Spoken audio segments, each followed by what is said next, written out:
Here is my slide for everyone.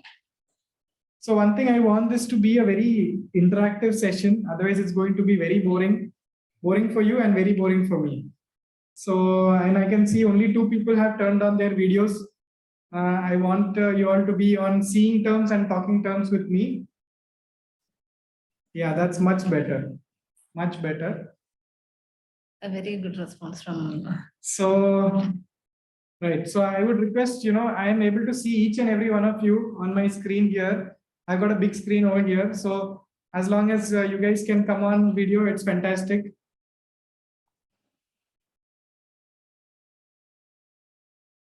So coming to the topic of pain and its impact. So one thing is, in between, I'll be keeping on checking the chats in between. So feel free to use the chat box whenever you wish to, or if you want to share something, or whenever you want to answer to a question, either raise your hand or use the chat box to respond. Okay. So coming to the session on pain and its impact. What does pain mean to you? Please use the chat box. And we won't be moving ahead until we get some responses, okay? I have time till 4:30. I think you guys have also committed for that. What does pain mean to you? Okay, suffering.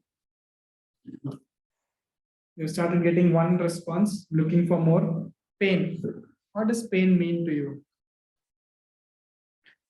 Discomfort in the body. Okay, discomfort, suffering. More responses. We have over 40 participants. I expect at least 10 to 20 responses. What the patient feels. That can interrupt functioning. Yes, somebody is trying to talk. Yes, sir, please. So what the patient feels. What the patient feels. Yes, what the patient feels is pain. Pain is something hampers your day-to-day living. Unpleasant sensation or sensory or psychological discomfort in the body or mind signal that something is wrong in the body and mind. So this is absolutely fantastic response. Stress also. Stress also, yes, stress causing pain. Anything that affects our normal living. Stress, discomfort, loss of abilities. Pain can be unusual sensation, yes. Suryavati is saying it is unhealthy, yes. And I am saying that it is more subjective, yes, as well as it differs from person to person. And also when there is an impact which is caused for the biopsychosocial model in terms of the overall well-being, that could be subjected to pain. So absolutely fantastic. So I think 80% of our class is over in the first 5 minutes. Wonderful responses from everyone. Very true, very correct. And the answer is more of a combination of all of which you all have been saying. What do you observe from the picture on which is being displayed right now? There's a picture which you can see on the screen. Pain and its impact. What comes to your mind when you're seeing this? Yes, there's a storm inside.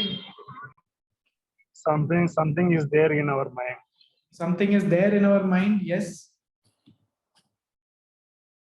Havoc in the mind. Fire. Fire. Crying. Loneliness. Crying, disturbed. Let your imaginations fly. Like how we used to be in school. What all comes to your mind when you see this image?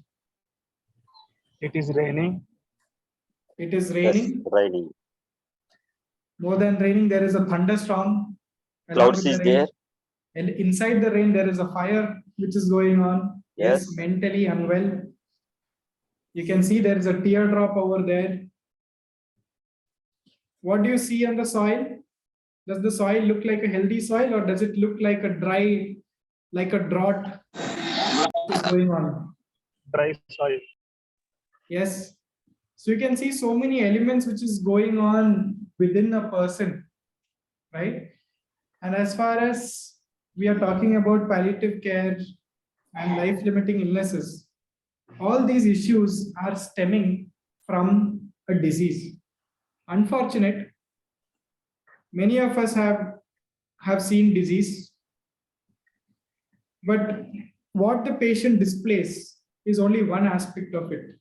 What is going on within the person if we need to understand that, then we need to start looking beyond the four walls of our counseling room or of our OPD or of our operation theaters.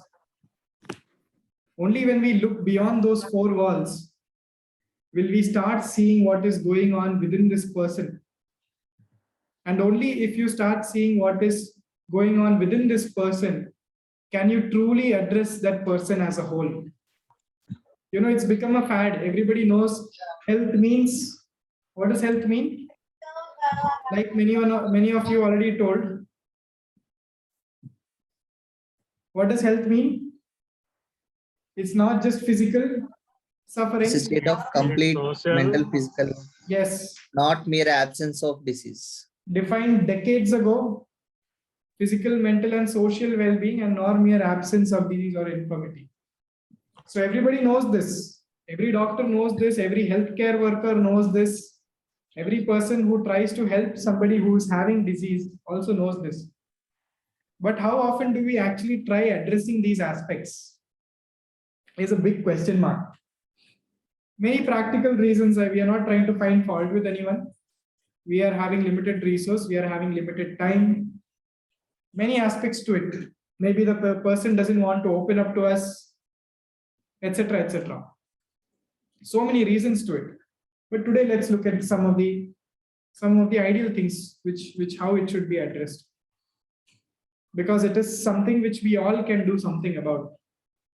And there is always something to do. For that, I want you to bring out a true story. Just give me a moment.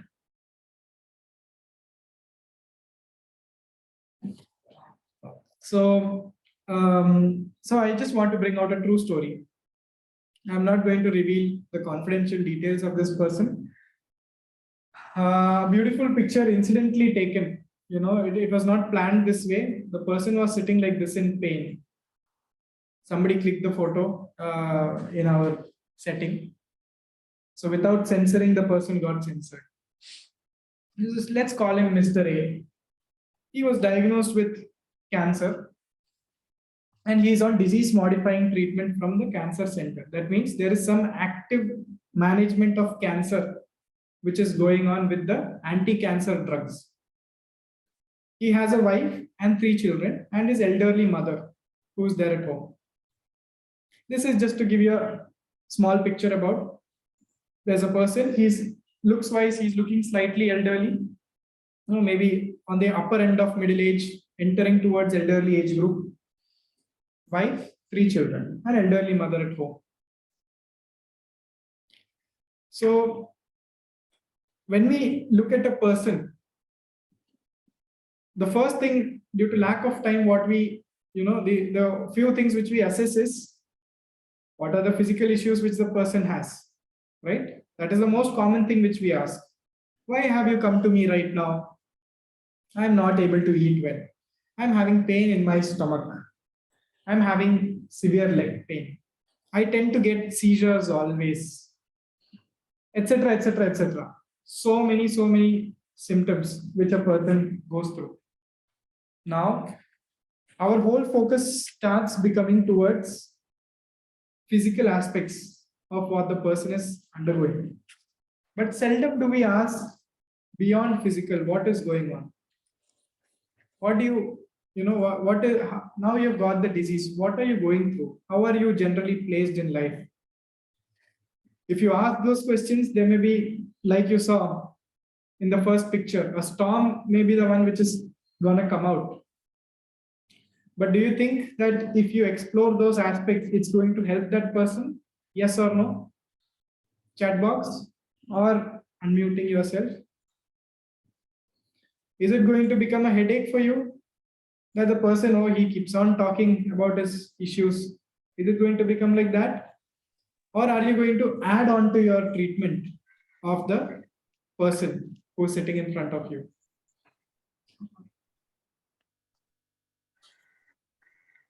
Okay, very unanimously we are saying no. But how often are we able to do this? How often are we able to actually explore sometimes, always. Okay, I'll give you three options: always, sometimes, never. Just your personal opinions or your thoughts about it. Sometimes. Sometimes. Sometimes. Right. So there are psychological issues. There are socio-economic issues. Now this person, okay, she is saying, but there are few clients who give a lot of information or suffering and continues to do so. Okay, very true. Geeta is saying, depends on how attentive you are. Yes, depends on how attentive you are also. You know, there is a study which showed that a doctor, this is more again for the doctors, a doctor interrupts within few seconds of the person starting to share. I forget the seconds. I think it was less than 5 seconds, if I'm not wrong. So that's the reality which we face. And especially when you see many of the people who have issues, many of them, because our population is so huge and more than 60% of our population is below poverty line. Many of these people have all these issues which you can see on the screen right now. And they all end up going where? Do they end up going to a fancy private hospital? They usually end up going to a government facility. And all of you know the situation in government hospitals, right? There is absolutely no time to do anything frivolous or to ask an extra question. But let us look at the realities right now. These aspects are there. So there is physical issues, there is psychological issues, there is socio-economic issues, and there are certain spiritual distress which the person starts going through. You know, you may see people asking, I have never had a drink in my life and I am getting a cancer. I have been such a religious person. Why is this happening to me? I have never done any harm to anyone. I have lost my dignity in life. Lot of elements start coming up. So when you look at all these aspects, we are bringing forward the concept of total pain. Pain means it is not just what happens in the physical body as a physical symptom, but there are issues which adds to the physical pain. Let me ask you some question. Suppose you get a foot injury. Okay, let's say you all ran a marathon. Okay, and you got a foot injury. Now you're having severe pain in one of your foot. So there are two ways to looking at this. One is that you only have foot pain, you're taking medications for it, and that's it. That's the end of it. But let's say on a scale of 10, you're having a pain of 6 on 10. Okay, the severity of your pain is 6 on 10. Now you're thinking that, oh my God, I've got a deadline coming up this weekend for which I have to do so much work in the next 7 days. I have to start running around, which I won't be able to do, etc., etc. You know how the mind functions.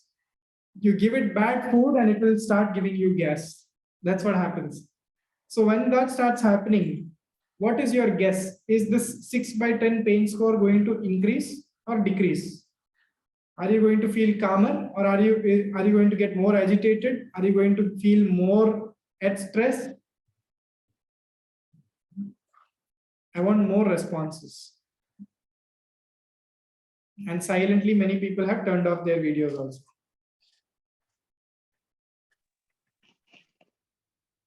Can I have the More chat box? agitated. Increase, of course. So based on the answers which all of you have given till now you're answering that if you start thinking these things, your pain, your actual physical pain, or the suffering which that pain causes increases. Yes, Geeta, it depends on the individual. I think Geeta is the one who told that depends on your attentiveness level also. Geeta is giving very proper answers. Depends on the individual, depends upon your attentiveness. Yes, very correct. Depends on the individual, absolutely always there. But let's talk in general today. In that case, for the majority of the people, it will increase. So when you look at that situation, we want to address the other elements also, which contribute to a person's pain. Or in short, we want to address total pain. Meaning, we are not only going to give the tablet, but we have to look at the psychological aspect, we have to look at the socioeconomic aspects, we have to look at the spiritual aspect. So in that situation, illness-related suffering is much more than just physical distress. We have come to this point. Let's come to Mr. A again. Can we just move the chat box from here? Yeah, just minimize it. So let's come to Mr. A again. Is he only worried about? The physical illness? What all are the things which is going on through Mr. A's mind? If you get a small peep into it, will I be able to pay my medical bills? Mind you, just because a person is being sent to medical college or a government medical college or a government hospital doesn't mean everything is free. There are investigations they may have to pay for. There are things which they may have to get done from outside. There are transport issues over there. How will I provide for my family? He knows he has got a cancer. Tomorrow, if he is not around, how is he going to provide for his family? Or who will provide for his family? I don't want to eat or talk. There will be many self-appointed good advocates who are going to come in such instances.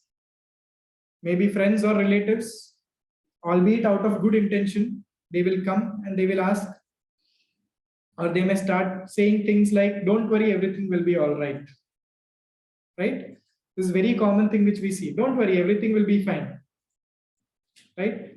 The person doesn't have any clue regarding what this person is going through. Like Geeta said, it depends on the person. So when somebody is seeing from outside, it may be like, it's okay, we'll get through this phase also. But that person is, remember, the first image is going through a storm within himself. And in that storm, there is heavy rains, there is fire, there is a tree which is almost dried out, there is soil which is not healthy. There is too much pain. I am unable to bear. In this person's situation, he was in severe pain, very severe pain. Not able to sleep, not for days, for months he was not able to sleep. Right? Dr. Ankita Sharma is saying, sometimes when sympathy is too much, then also an individual starts feeling isolated and alone. Yes. So this is why it becomes important. Many times you need to ask, you need to tailor make your response according to each person.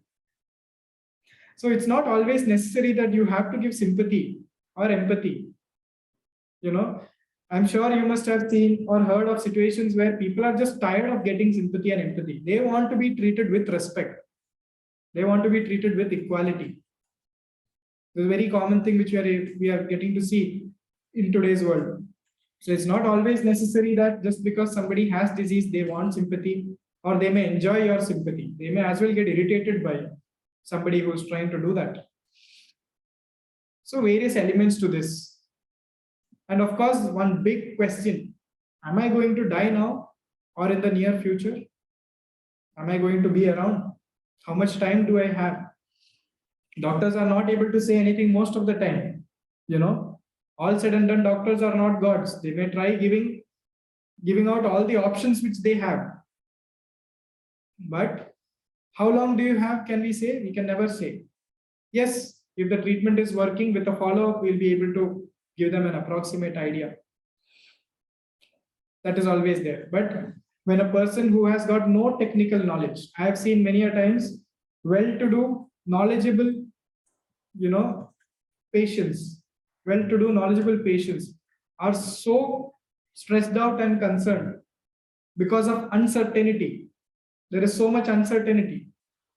How do you expect a person who is an illiterate or a below poverty line person who doesn't have the capacity, who was earning on a day-to-day basis, to understand or to handle this pressure or these questions which will be running through his head. No social security like in many other developed nations. This is the reality of field work. Like, when you start stepping out on the field, you'll see out of the, like in our instance in Trivandrum, 80% of the cases whom we see on the field are like this, are like Mr. A. Many of these questions will be popping in and out of their mind. And physical symptom, yes, we can do something about it to some extent. But once the disease starts progressing, then that may also start going out of hand. So these are the many realities which we are living with. Pain and depression many a times coexists. Just if a little finger we get an injury, we can drag it to few days and keep worrying about it. So just imagine somebody who has a deadly disease, which is giving them so much uncertainty. So statistics suggest that less than 4% of people in India, of people who require pain relief in India, have access to it. So when we talk about pain relief, many a times in palliative care settings, we have to end up using very strong medications, which are called as opioids. You must have heard of morphine, fentanyl, etc. But how many actually have access to these medications? Almost every week we get here a number of patients over here who haven't slept, like Mr. A, who haven't slept for months together. Not days, not one night, not few days, I'm saying months. Because not adequate pain relief. Even if they have been admitted to hospitals multiple times, being treated by different doctors, due to poor knowledge about the medication as well as poor access to it, the treatment which was required could not have been given.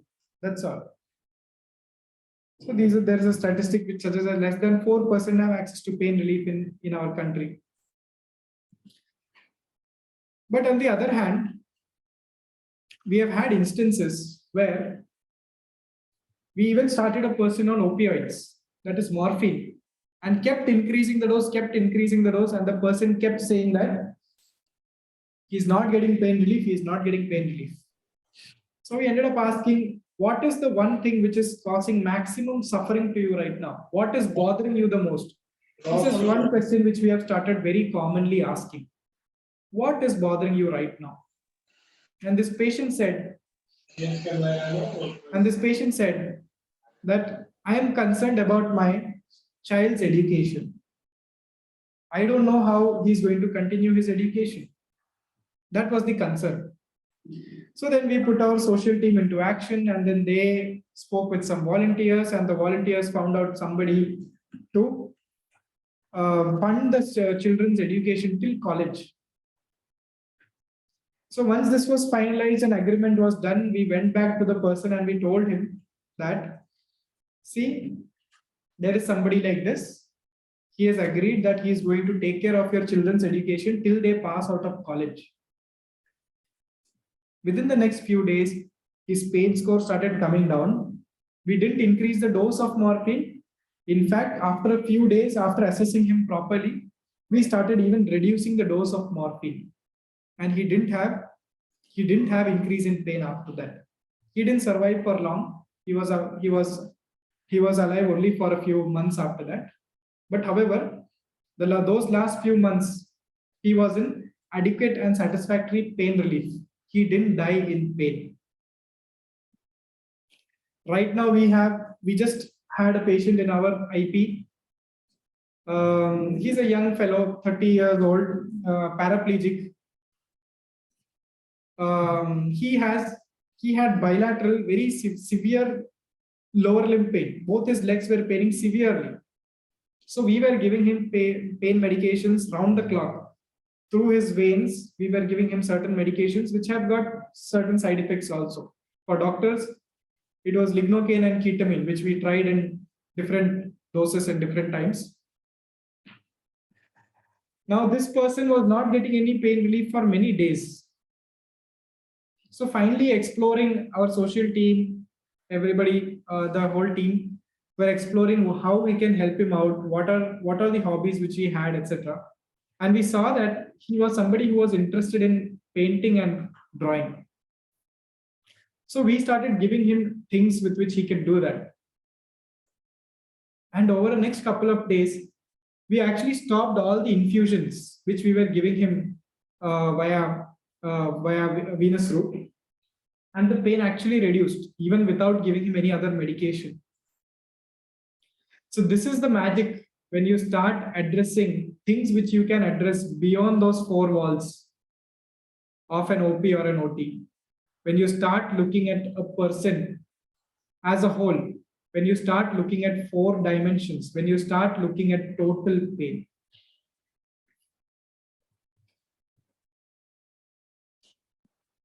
So yes, there are a lot of evidence which suggests that there is, needless to say, that there is significant distress among people who are having cancer and other illnesses as well. I have just quoted cancer over here, but there are many other diseases, not just cancer.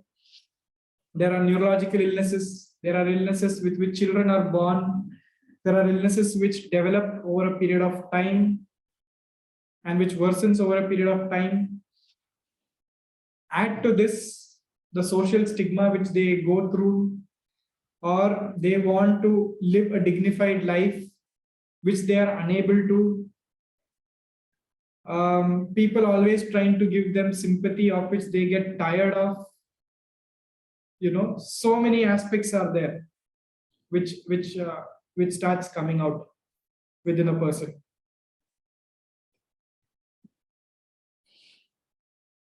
So yes, there are a lot of statistics about this regarding psychiatric disorders in patients.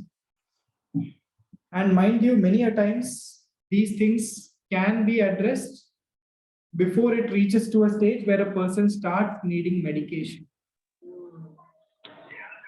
We are having something called as, we are trying to develop a model palliative care panchayat over here, where the community takes ownership for a person's well-being.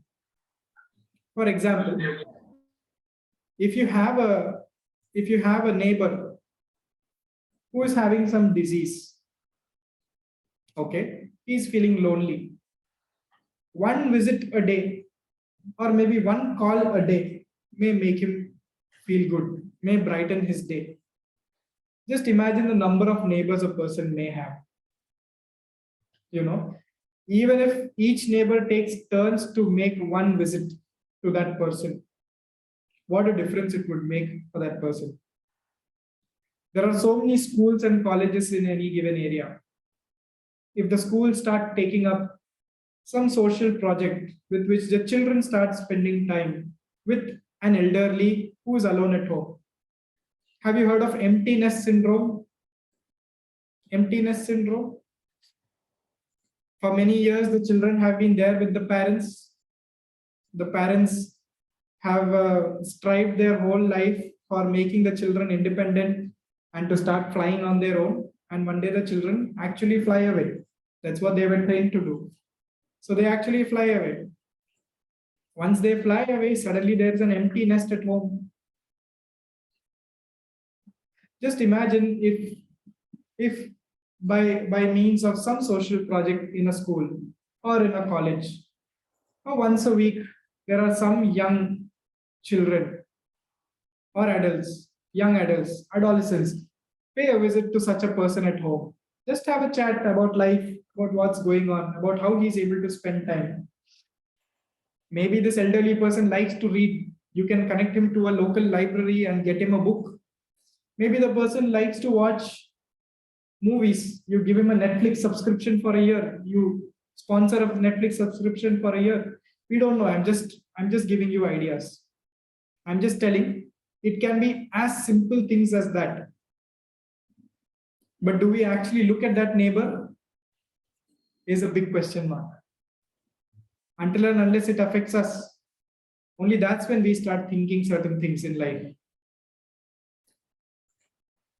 So what I'm trying to say is all of us have something to do. It may be something very small, but that something small may make a big difference to a person's life. It may brighten a person's day. And we only need to look at one day at a time. We don't need to plan for the next 1 year. One day at a time, small step by small step, we can do a lot of good for people around us.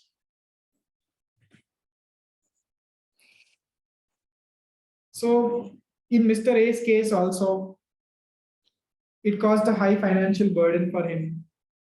Health related quality of life was poor because they are unable to afford better treatment. Led to poor mental health. And overall, there is a lot of non-specific psychological distress which occurs in such a person.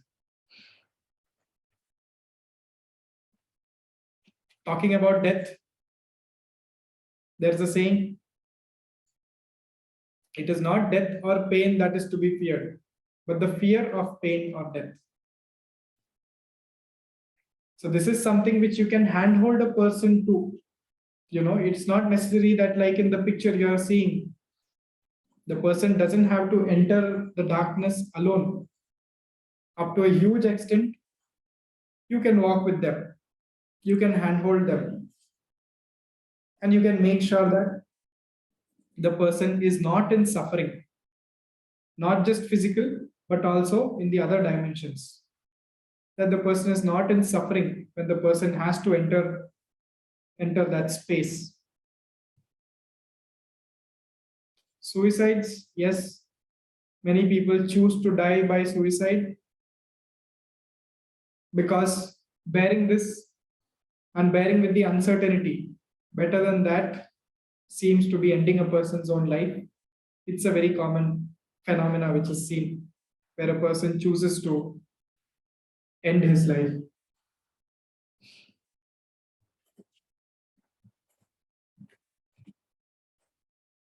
And this rate is highest in the first 6 months of starting an illness. So it is always within the first 6 months that a person needs maximum support and maximum intervention.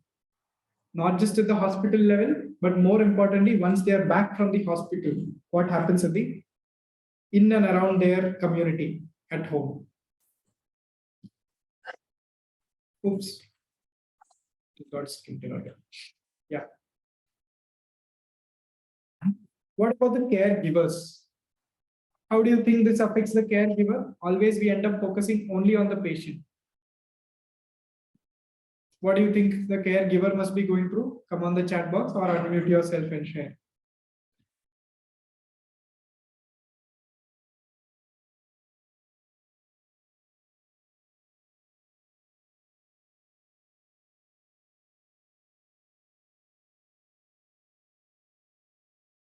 Quite the same concerns, anxiety, fear of isolation. Yes, they also start thinking that, what will happen after he or she goes? How am I going to be able to proceed? Whom can I depend on? Depression, tension, fatigue, caregiver doesn't get a support system. Fear of exploitation. Yes, that is also a concern. Somebody may start exploiting the person. Basically, there will be a lot of loss of dignity for this person as well, for the caregivers.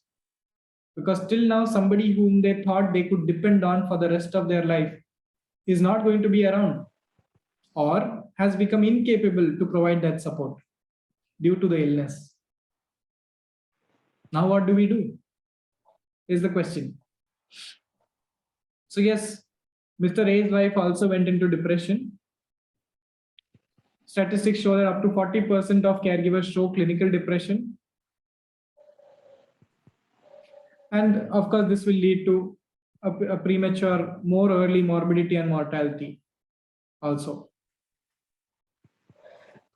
Let's look at how we addressed the issues which Mr. A was going through.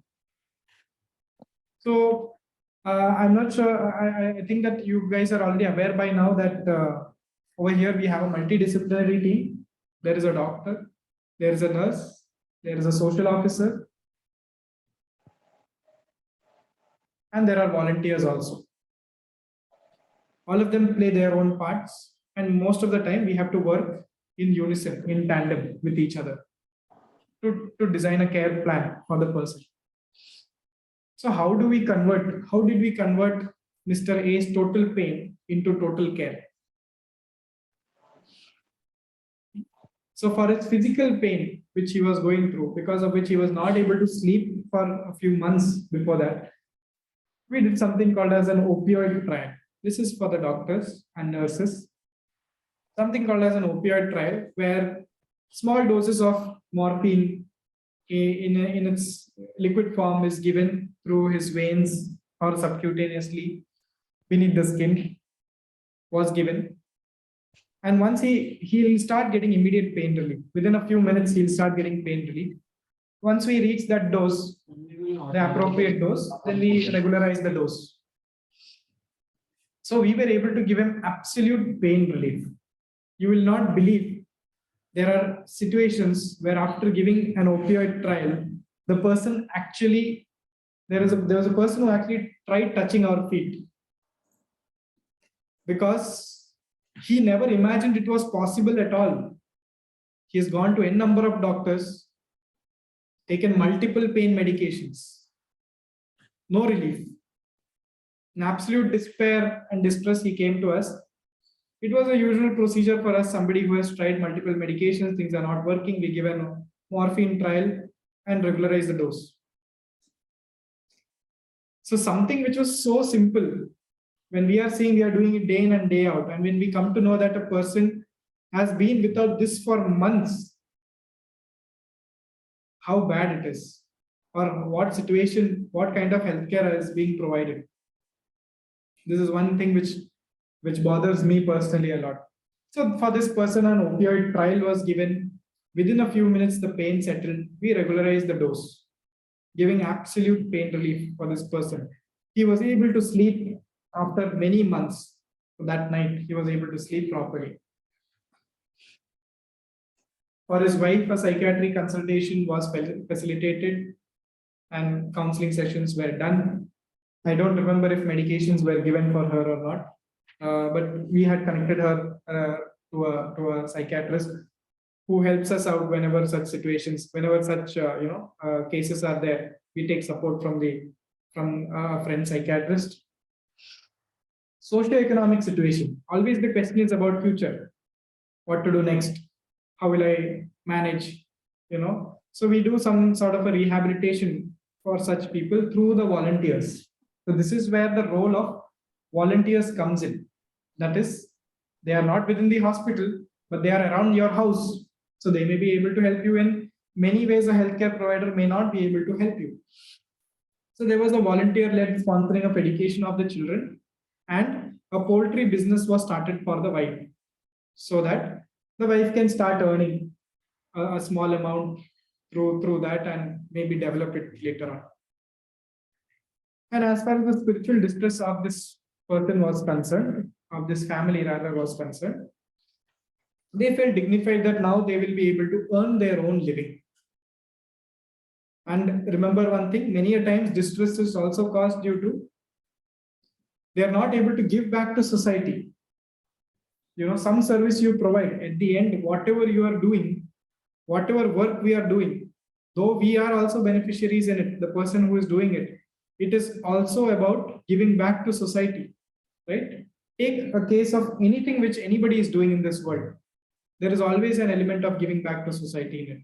You're basically doing it for the larger good around you.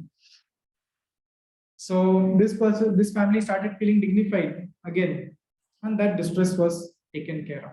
So this is how total pain was converted into total care.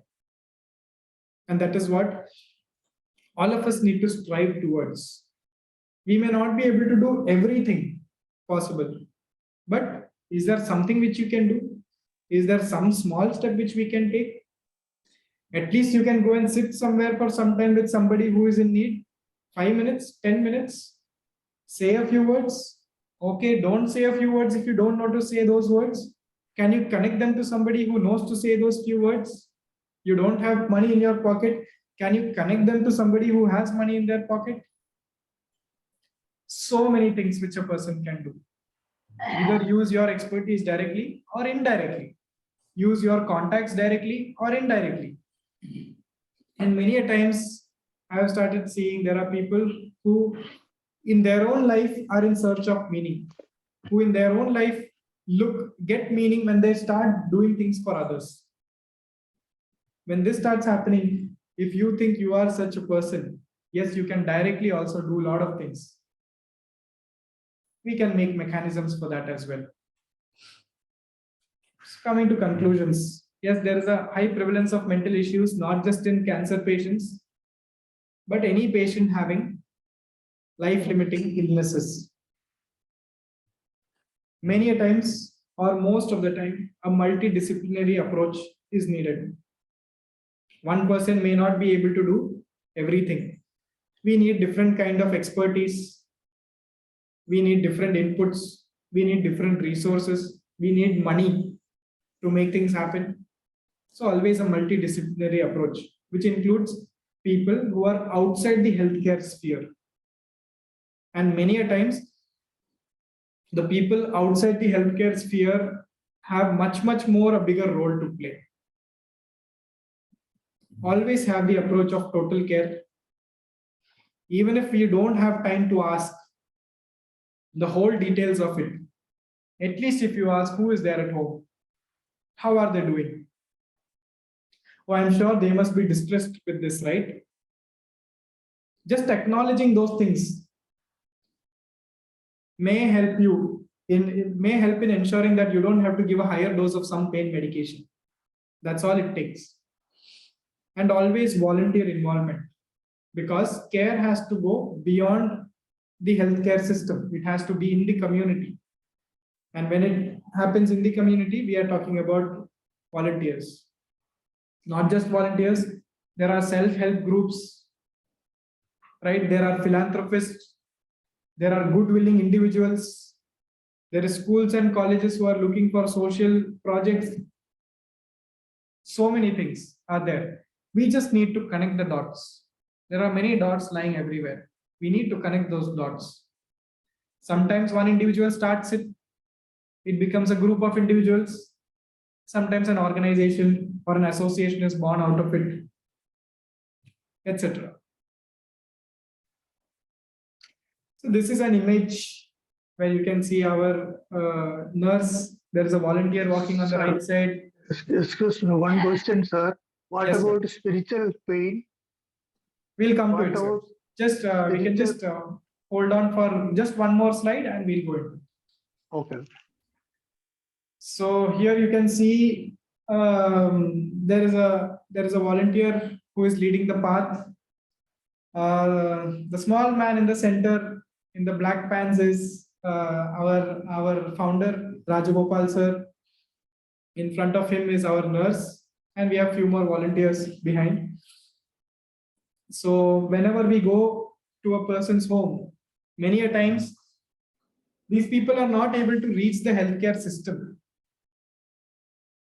They are not able to reach a PHC or a CHC or a district hospital or a government hospital, nothing. They are just stuck at their own home. Most of the times it is because there is nobody to carry them. If there is somebody to carry them, they may not have the money to go. And permutations and combinations of the same. So we have to end up going where the care is required. And that is why for us, we have a strong home care network, a home care team, where we go to the community and see patients at their home. We don't call them patients. I've been saying patients because there's a wide variety of audience over here. So we call them beneficiaries or care receivers. So we go to the beneficiary's home and we address them as a whole, not just the care receiver, but also the caregiver. So sir, you had already asked about how we address spiritual pain. So this is a very vast area. And in a country like India, many a times spirituality is connected. I mean, not just in a country like India, but most of the places spirituality is connected to religion also. So people have their own spirituality. And many times we ask them, is there something which we can do for you? People may say that they want to do a puja in some temple of their choice. People may say that they want their church father to come and do a prayer offering. People may say that they want to have their mullah do a prayer for them, etc. But basically what we are seeing is that there is certain existential crisis which happens within a person, which goes beyond religion. That is what we are looking at, the essence of all religion, whatever it is. The essence of it all boils down to spirituality. And it is a person questioning himself and his own existence. So we have a session on this spiritual aspects and spiritual dimensions separately, where we will be delving much in detail on this. But most of the time what we end up doing is whatever the person needs. It may be something which is against my belief system, but it may be something which is going to ensure some relieving of suffering for that person. We'll do it. We don't have any issue in that. To find that out may take some time, may take some exploring to do, which is beyond one day. It may take multiple sessions, because the person also should feel like they can open up to you. They want to start sharing things. It takes a few days to build that relationship of trust. Basically, we are talking about going back to the way how medical system used to be, where the medical team is part of a person's family. It is not just where a service provider. It's become a consumer relationship.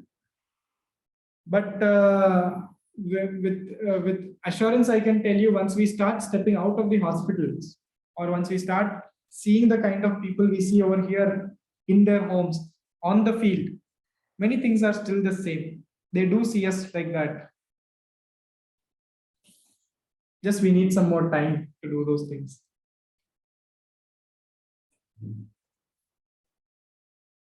I think we have some time for questions before we go into the case discussion.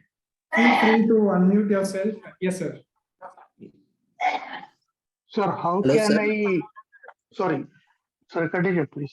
Yes, Dr. Ajay, please go ahead. You had unmuted yourself already. Yes, sir. Yes, sir. I have one doubt, sir. How can we relieve pain for his sexual suffering? I'm glad Sexual you brought suffering. this out. Sexual suffering of the patient as well as the family. That is a crucial issue. Yes, sir. Very true. I'm glad you brought it out. Many a times this is one topic which all of us want to put under the carpet, yet not having the openness to address it directly, because it is seen as some sort of a taboo. Another thing is our society, the kind of society which we have. They may think that he has bigger problems and he's thinking of sexuality. But one thing is, we have to accept that this is a very basic instinct which is there within every human being. There is nothing to feel ashamed about. There's nothing to feel bad about. And like you said, it is something which needs addressing. So many a times, this is something which we address in a very candid manner. Once we have gained the trust, once they are able to open up to us, we start exploring a little bit more about it. And other thing is, we always have to keep the partner in consideration also, because it is not always one person may want it, other person may not want it. So finding a middle path is always a dicey operation, I would say. But are there things which you can suggest to them? Yes, there are. You cannot explicitly suggest to them, but the moment you open it up, that opening itself is a big relief for them, that somebody is there to acknowledge. The doctor also acknowledges. The team acknowledges that such a thing is there. I need such certain needs are there. That acknowledgement itself goes a long way. But to make things happen, to what extent it can be done is something which we have to look at the situation, look at the sensitivity of the family, and then many a times it may so happen that it may just be a dead-end conversation. Nothing may come out of it, which is a reality. Someday when we reach a society which is very much more open-minded or more mechanisms to address that is there, of course, there may be some other solutions which may come out. But have we reached there? Not yet. We have to have a conversation with the family. Sometimes with the care receiver and the caregiver separately, we'll have to talk to them, have their own versions of it, and see if we can find a middle ground for them. Sir, is there any scientific questionnaire for that in Palim, India? I'm not directly aware of it, sir. I can find this out and I can let you know. Okay, In sir. Palim, Okay. India, we don't have Thank a questionnaire as such for it. Okay, sir. May I ask a question, sir? Hi, sir. Yes, please. Yeah, right. I am Ravikant, consultant psychologist from Vizag. So, Hi, sir. are there any interventions where we can employ psychologically, which are proven and for the pain management? So, any related? Can you just? See, we have a team over here. There are interventions which they do, but it is quite elaborate. I think we have a separate session on that from psychology perspective. We do have a separate session on that, so we will be delving into it in detail at that point of time. They will be the better people to give a perspective. Me being a doctor and delving more into the physical aspects and other aspects, I may not be the right person to tell you the details of it, but there are things which we use. There is a psychological team also. We have clinical psychologists as part of our team. We have a psychiatrist to help us out, and based on the case, they go forward with it. So we'll look into it in detail. So I think 25th of January is the date when you will be having. Okay, sir. Thank you. Could I ask a question? Yes, please. When it comes to children, what aspects of pain should we focus on? Children is always a much more difficult Mhm. situation, because many a times you don't end up treating the child, you end up treating the parents. Again, we have a session on this. When is it? 15th. So 15th of February, we have a session on it. But just to give you some insight on it, ma'am, it becomes very personal when children get involved. We just recently we had a few months old baby who had a congenital illness. Baby was with us for a few days, and the whole team went into some sort of a suffering once the baby passed away. So yes, treating pain, yes, when the child is shows us symptoms, we have to give medications, titrating the doses according to what a child can be given. But many a times it is not the child. In fact, I don't know if how many of you are on Twitter. Just recently, I saw, just last week or earlier this week, I saw a post where an oncologist or somebody was posted a 12-year-old child came and told, I know that I am going to die. Can you tell my parents that it is okay, not to worry about it? So many a times that total pain, that element focuses more on the parents. There is a way to do it. It is not easy. It is a very gradual process where you have to sit with them every day. But is there recovery from that? There is never a recovery, as far as I understand, as far as I've seen and understood. There is never a complete recovery from losing a child or from a child who is having a lifelong illness. It's never easy. But we can learn to walk with it. Yes. One of the reasons why I'm asking this is I work in a children's hospital. Okay. And for the assignment, Yeah. Because so far what we've done is all adult examples, and I don't have access to adult patients.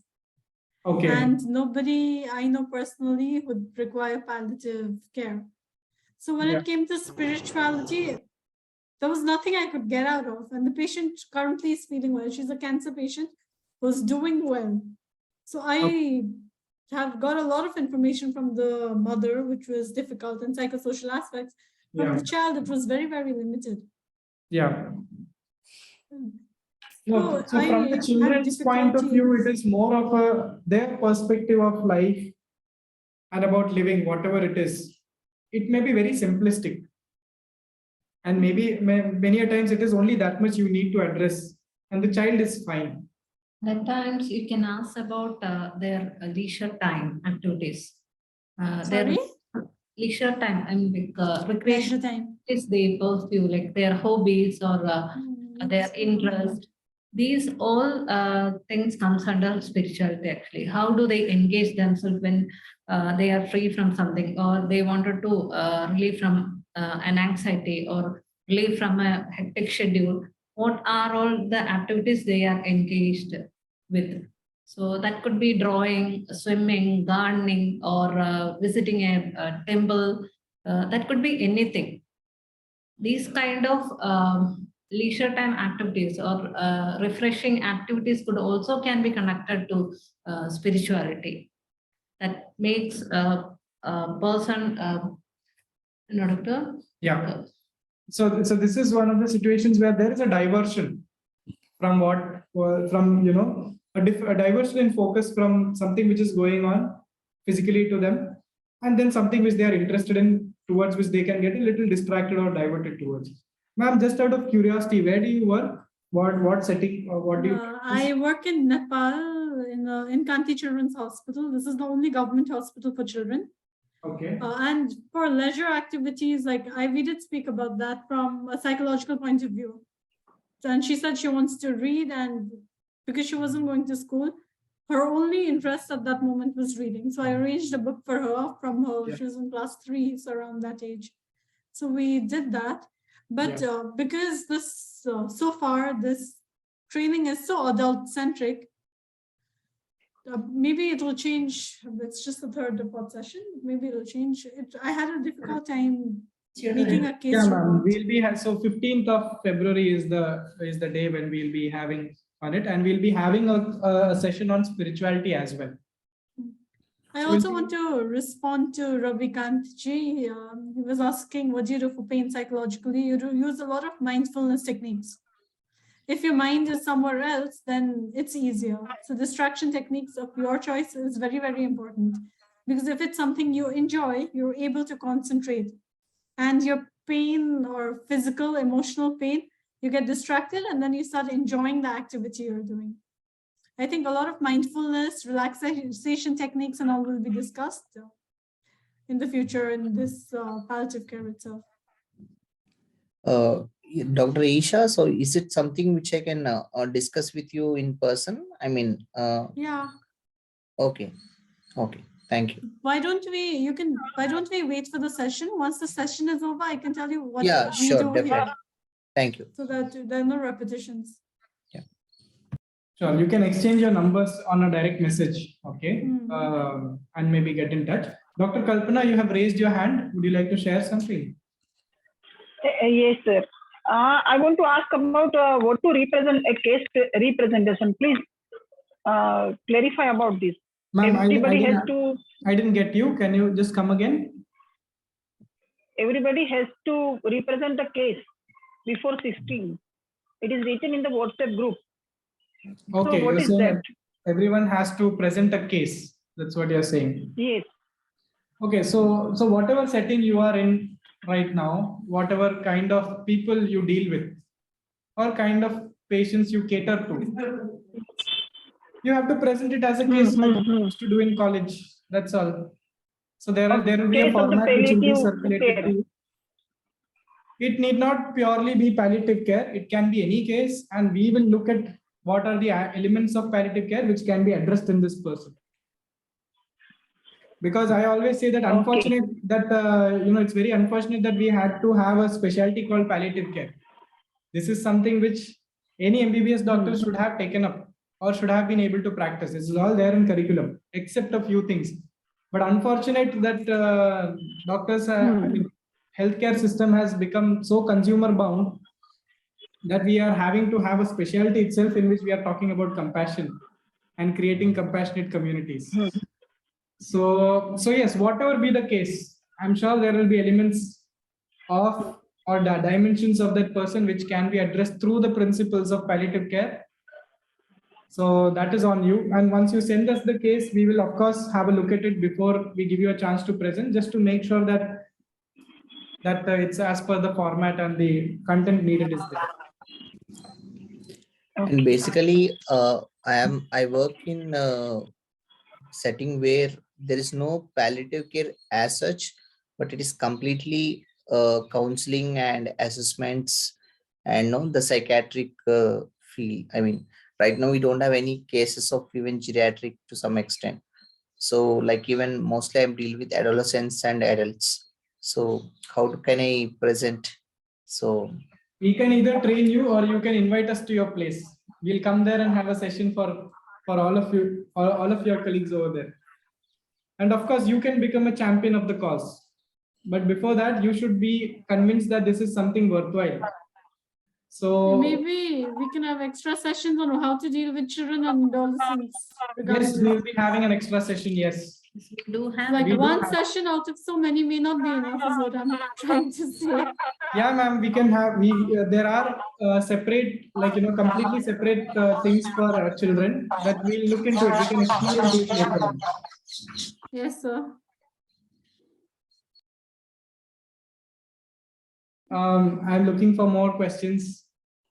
There are 73 people online. If anyone wants to ask something or share something, share an experience or share your thoughts, which may benefit others, which may be food for thought, we are all ears. I'm sure that all of you have gone through situations where you have not been able to do much. You wanted to do something, but you are not able to, etc.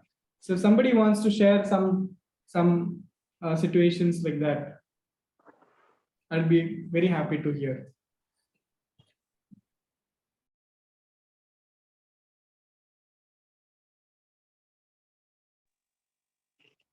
Sir, may one question? Yes, sir. What was your experience in COVID polycode period? COVID period.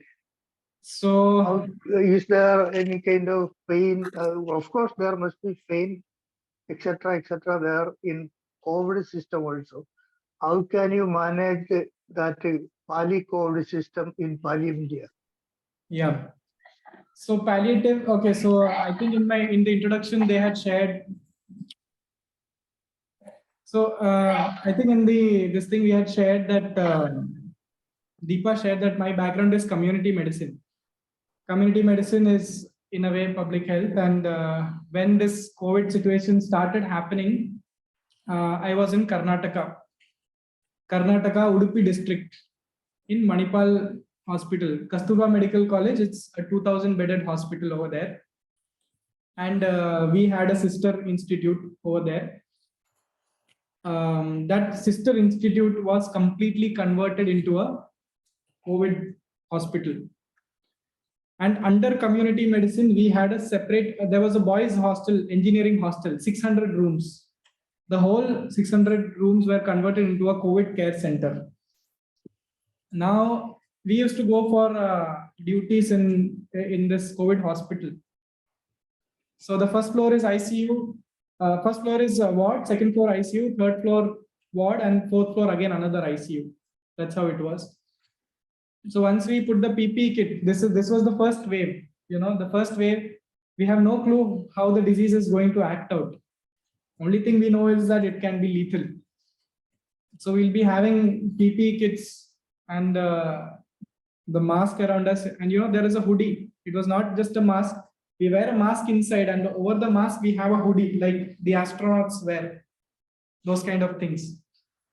And once we go inside for rounds, we come out only after we finish seeing all patients. I mean, different people used to do it differently, because after some time, carbon dioxide starts building inside and you start feeling nauseous, lightheaded, not enough energy, etc. And the inside starts fogging, so you can't see properly. Many times we have to take ABG with in that situation. We're not able to see properly, but just sensing things, had to do a lot of things. Anyways, that was my side. But on the other end, I used to ensure that we spend at least 5 to 10 minutes with each patient, because uncertainty was so much on their end. Am I going to die was one major question which they had, because they've got no clue. Nobody has any clue how this disease is going to act out. Many times youngsters were coming in. Within 30 minutes, their saturation will drop from above 95 to below 80.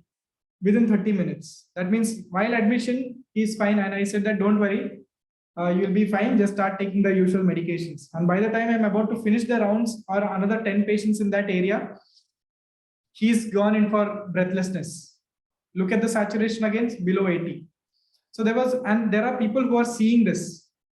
It was a general ward, there were certain private rooms were there, but these were general wards. Majority of the people were in general wards.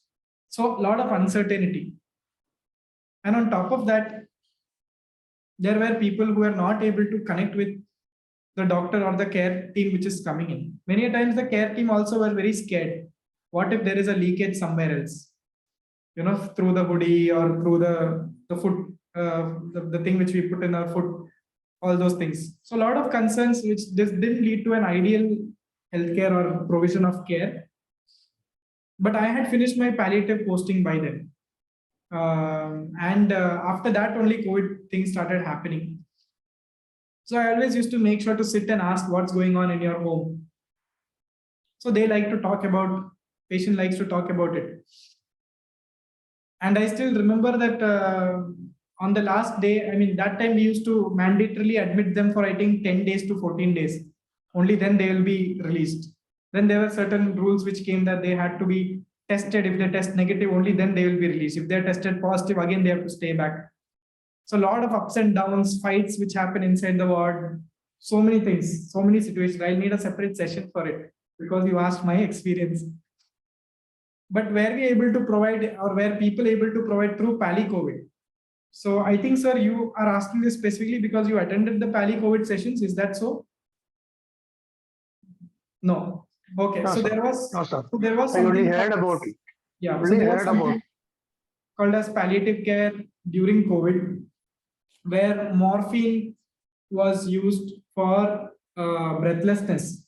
So morphine is a drug which we use only, not just for pain, but also for breathlessness. And we saw that there was benefit in giving this to patients who are having COVID also, who are having lungs affected by COVID and having breathlessness. Doesn't increase the oxygen saturation, but the feeling of breathlessness or the distress associated with breathlessness was decreased. Some of the practices which the doctors took up was writing their name or pasting their picture on the PPE kit, so that the patient feels comfortable that I'm seeing the same person every day. Most of the time, they were not able to see who is the person within this PPE kit, because by the time we reach, it's all fogged out. So that way they know that this person is coming to see me every day, like a smiling picture, which was something which was practiced at many places across the world. So there was a connect again with the person. And then palliative care, if you see, it is all about symptom management. As far as physical disease is concerned, it's all about a very systematic symptom management. So many of the principles of palliative care and symptom management was done as far as COVID was also concerned. It was not a COVID specific. No matter what the disease is, there were certain symptoms which were happening, and palliative care medicines were used. Like, for example, like the way I told you about morphine. So it was a very terrible time, I must say. Very, very trying time, very terrible time. The concerns of people, and I even worked with the local government over there to call and inform people about their positive result. If they are positive, we have to call and inform them that you have a positive report. You cannot stay at home, and you will have to be shifted. And then we connect them to the government facility who will send an ambulance or a vehicle to shift this person to a COVID care center. That was something very horrible because how do I trust you is the question which they will ask. And here it is that we have no clue that how the disease is going to act out on the person or his family members. This is government propaganda. This is you are trying to make money out of this. All kinds of things we have heard. So, and many patients, doctors themselves got burnt out. The stress was so much, doctors definitely got burnt out. But I was happy that KMC was a place which they took adequate care of the doctor. There was a vehicle which was making sure to drop us, pick us up. The food was arranged. There was a place to take bath every time we come out of the PP kit. But it was not easy. There was one situation where an elderly person just got admitted, 64-year-old elderly person just got admitted. He was fine. I was on the 3rd floor. The only person at that point of time in a PPE kit inside that hospital was me. So I was on the COVID side. So there is a line you should not cross, like a Lakshman Rekha. You are on that side. You should not cross this side with the PPE kit. Then suddenly they called and said that the person has collapsed in the 1st floor. Go down there. Go immediately. So wearing all this, go down. Already you can't catch your breath. You go down somehow and I see this person lying down peacefully with his mobile phone in his hand. Probably he just, after reaching the hospital, he was just tired and he's just lying down like that. But he didn't, the nurses needed something and they were trying to call out his name, but he was not responding. The person near his bed went and tried shaking him. He's no response. So I start giving CPR immediately. All of you already know that giving CPR, even without PPE kit, it will take your breath away, really. And your back starts paining, etc. All those things. And here I was in a PPE kit. I had to start giving CPR. After 5 minutes, I got superbly tired. Not even 5 minutes, I think less than that. And then I asked the nurse, somebody else, put the PPE kit and come. I'm not able to sustain this. Ambu bag is not there at the bedside. Ambu bag is at the nurse's station. I cannot stop the compression. So I have to wait for somebody to bring the ambu bag. Then 2 people had to, put on the PPE kits and come. Then 2 people transported. While transporting also, I continued giving CPR. He was taken to the 4th floor ICU. He didn't survive, unfortunately. But experiences, there are many. Those 2-3 months were a handful of a lifetime of experiences. Can never forget. Palliative care always has some role to play, but in an emergency situation or in a pandemic situation, applying it was very challenging. It was not easy. Thank you, sir. Thank you.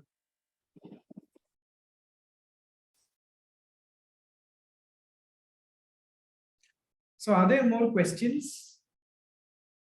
If not, I think, yes, Dr. Mr. David Prabhakar. You can unmute yourself if you want to ask or share. Sir, in palliative care, can we do palliative for HIV positive patients? Sir, can you come once again in Pallium India? In palliative care, Yeah. in palliative care, can we do service for HIV positive patients?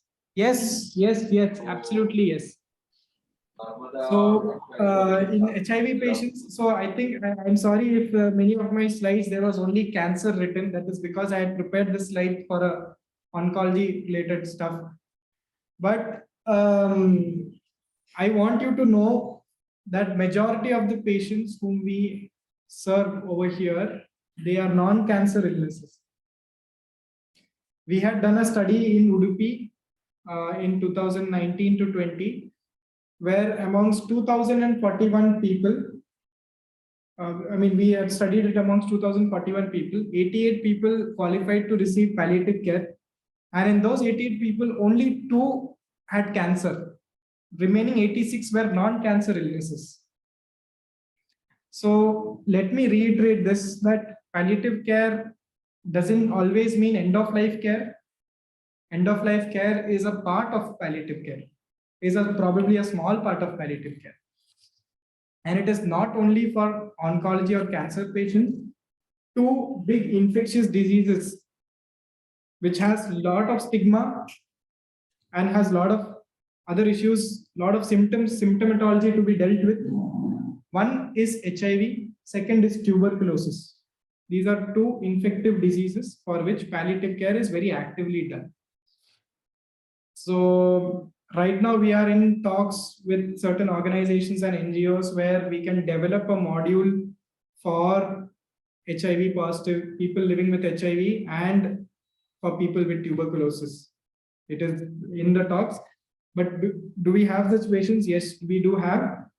In Kerala, in our setting, we already have a strong TB program, which is happening.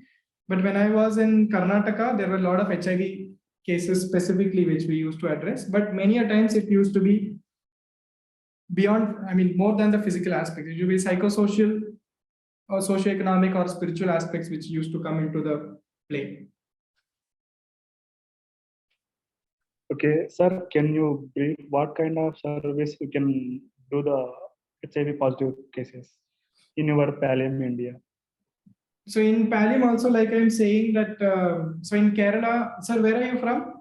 Can I just ask? I am from Hyderabad, Telangana. Hyderabad, okay. So in Kerala, we have a good, just in comparison, not the best, but we have a decent healthcare infrastructure in Kerala. There is good follow-up of patients, of people living with HIV. So many of the physical aspects, the drugs and the side effects of the drugs or the symptomatology is taken care of well by the ART centers or the primary physicians who take care of the illness. But many a times there are certain things which is beyond the scope of what an ART center can provide or the primary care physician can provide. It may be vocational rehabilitation by means of some skill development with which they can earn a living, or it may be certain other psychosocial aspects like giving them a food kit. They used to work, now they are not able to work, or because of stigma they are not going to work. They don't have an income, there is no food to eat, so we have a food kit which we give once monthly. I don't know the exact number of people like that whom we cater to. I'm not aware of it directly. I can find out and let you know. But it depends on the person to person. And of course, you have to develop a community around the person who are willing to help out the person. And of course, there is a lot of elements of awareness. Like, for example, once the CD4 levels are within or the viral load is below so many copies, the person cannot transmit the disease. You don't have to worry about it. It's something which we as a society have to make people more aware of. More awareness session needs to be done. It's a multidisciplinary approach. But even in your situations, if you're asking what are the things which you can do, probably those are things which you need to explore, make a team around yourself, which is multidisciplinary in nature, and see how you can address those issues.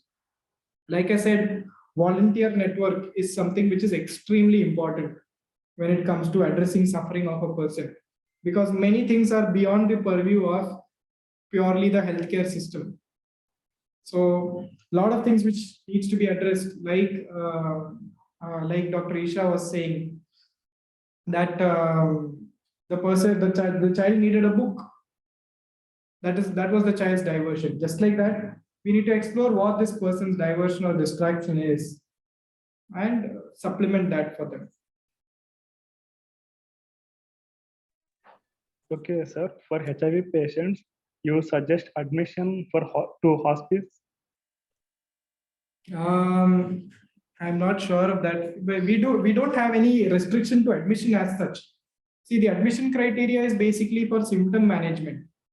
Okay, it is not based on the HIV status as such. For that matter, so many patients are coming over here for admission, we don't ask their HIV status, right? And universal precautions is meant to be universally taken for everyone. But we don't end up doing that.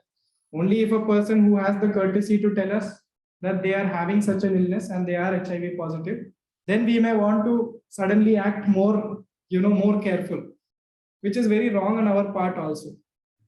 But there is no criteria as such that we don't take HIV patients or we take HIV. There's nothing like that. Whoever has symptom issues which we think we can manage, we admit them, and universal precautions are taken for all patients.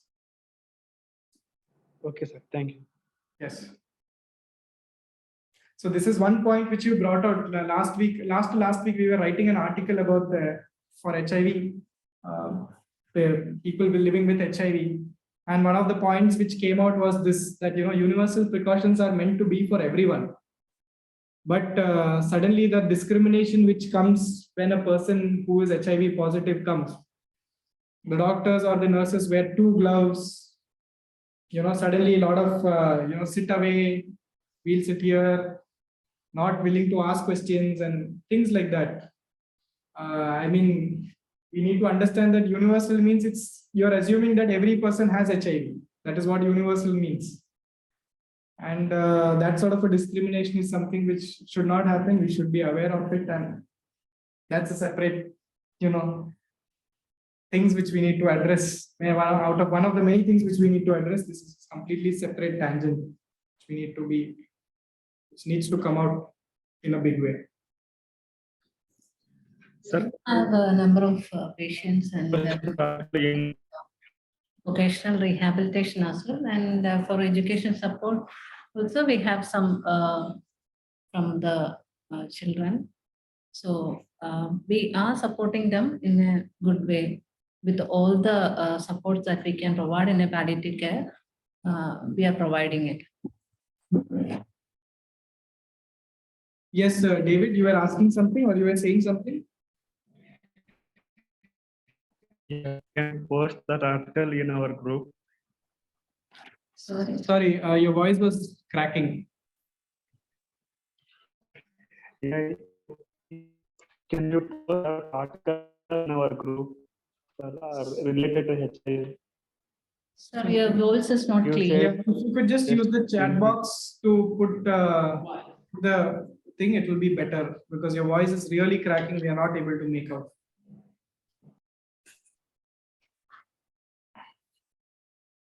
I think he wants you to share the article in the group. Yeah, sure. We'll share the article. We can share the article, not a problem. So I think with that, we have come to the end of our session. It's been 1.5 hours.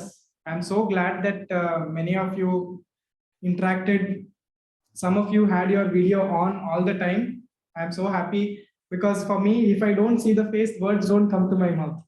So that is the problem. So when I hi David, now I can see you. So thank you so much for the interactive session.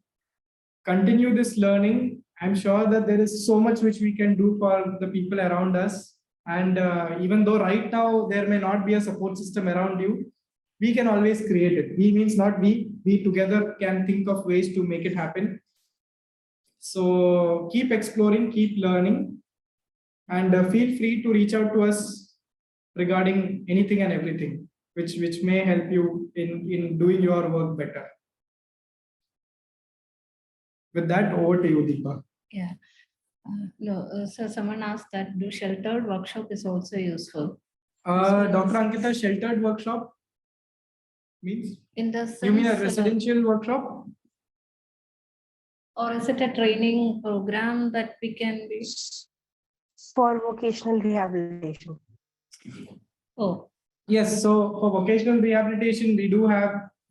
You mean bringing people to one place, doing skill development, and then allowing them to go back, right?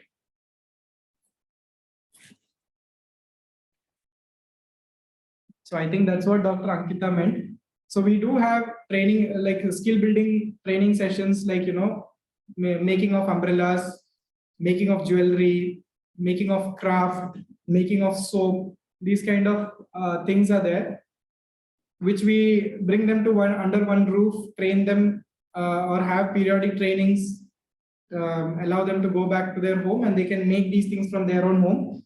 And when our vehicles go to those centers or those areas for home visits, that time we collect their things and bring it back and then sell it. So this is one thing which we still are in process of, in better ways of marketing it, better ways of selling those products to give a better income. This is something which is an ongoing process, which is continuously evolving. Yes, but we do that as well. We do collaborative workshops. Somebody is able to teach something new, we have a session with them and bring in people who can potentially learn this and make things happen for them.